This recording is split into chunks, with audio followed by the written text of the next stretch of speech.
क्या खाने का दूं तुमको? ए इधर सुनो, मेरी गाड़ी का हॉर्न है वो, मेरे से गलती से दबा। इधर आओ, बोलो जो सीसू टूरिस्ट आएंगे कुछ खाने के लिए लाया करो, है ना? बेटा मैं तो लाया नहीं, आज जल्दीबाजी में आया था, सॉरी, है ना? पैसे दे दूं? चलो पैसे देता हूँ, एक तू ले ले। ये कितने रुपए? 20 तेरे है, 20 तेरे।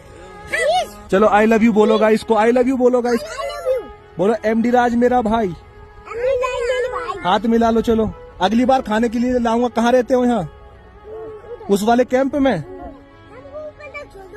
ऊपर तक छोड़ दूं? देख लो। बेटा ये बताओ, कभी पहले किसी ने ऐसा गाड़ी में बिठाया आपको? ऐसा कहीं गाड़ी में बैठना नहीं, लेकिन ना बहुत से लोग खराब भी होते ना बच्चे। कैंप में छोड़ दूं? वहाँ पे कौन है? कोई भी नहीं। Mummy papa? मम्मी पापा काम पे हैं।